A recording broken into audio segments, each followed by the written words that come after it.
Welcome to For Good Measure, an interview series celebrating diverse composers and other creative artists, sponsored by a grant from the California Arts Council. I'm Nanette McGuinness, Artistic Executive Director of Ensemble for these times.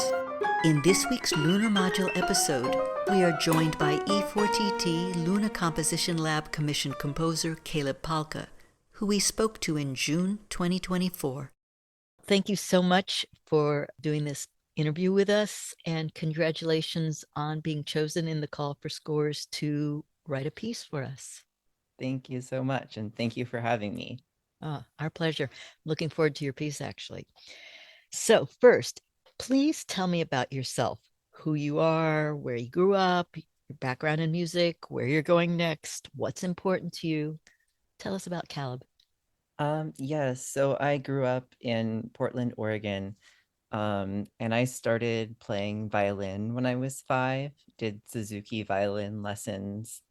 And I also took some fiddle lessons and joined youth orchestra, played in a lot of string quartets, chamber music, that kind of stuff.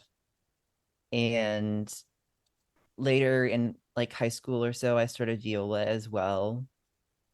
But I really got into composition originally through my fiddle teacher, who taught me a lot of playing by ear, learning how to harmonize. She was the one who taught me how to use Sibelius notation software for the first time. And then I started taking composition lessons with Kenji Bunch, and I started participating in a young composers program called the Young Composers Project. That is run by Fear No Music, which is a new music group in Portland.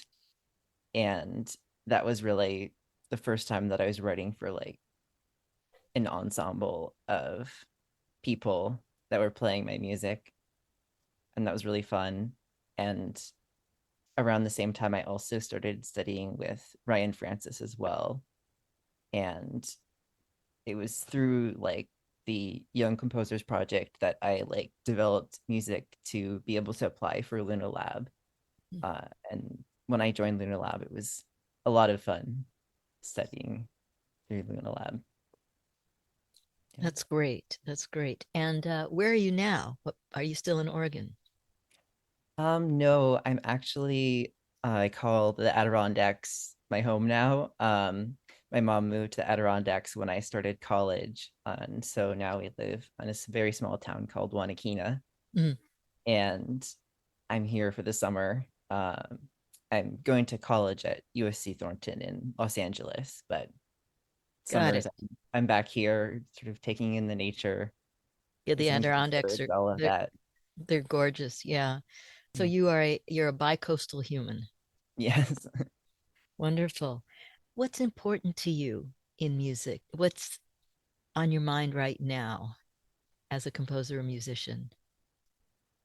I like using music to tell stories and draw attention to things that matter to me, such as environmental issues, as well as I like the way that music can connect people, kind of the way it can take us outside of ourselves and connect us to something larger. And I think that music can be very profound as a way to express things beyond words and help us see each other on a kind of deeper level than we might see each other otherwise. Very nice. What does being a composer mean to you, and what draws you to that? Or is it the same as what you just said? I think it's very similar. I've enjoyed writing as well as composing for a long time, and I see them both as very intertwined kinds of forms of expression, ways of interacting with the world and noticing small details and then sort of shaping these things into music, into words, and as a way of creating something that makes me more aware of everything I encounter in my daily life. I guess a sort of mindfulness. I find when I go on a walk in the woods, I'm listening to all the different types of bird calls and what's the musical shape of the phrase of that bird call, and listening to the wind in the trees or the dry leaves crunching under my foot, it just sort of shapes how I experience the world. Mm-hmm. Mm-hmm. If music can be described as sound in time, then any sound is fair game, and you're experiencing music in all of its aspects as you walk through life. Yes, definitely. Definitely. Cool. And are you majoring in music or are you double majoring? I'm majoring in music composition right now. Cool. Yeah. Good choice. Are there other aspects of music that interest you? Well, I really like writing for voice because I'm so fascinated with words, and I love the way that you can bring together words and music through writing for voice.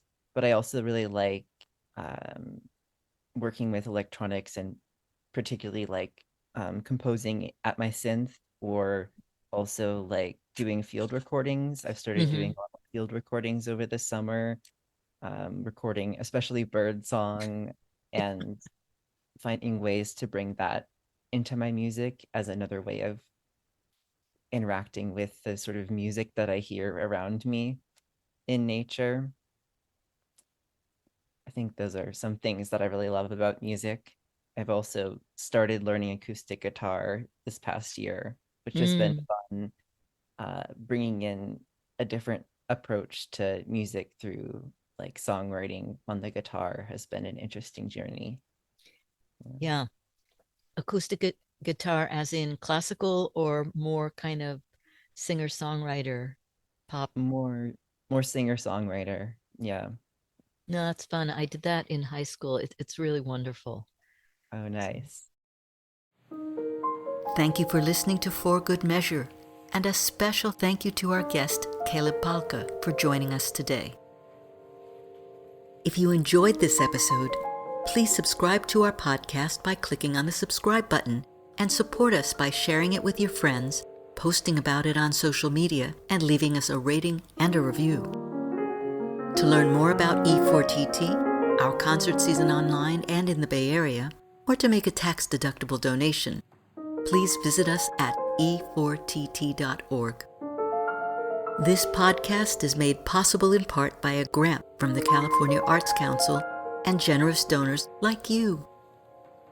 For Good Measure is produced by Nanette McGuinness and Ensemble for These Times and designed by Brennan Stokes, with special thanks to co-producer and audio engineer Stephanie M. Neumann. Remember to keep supporting equity in the arts and tune in next week for Good Measure.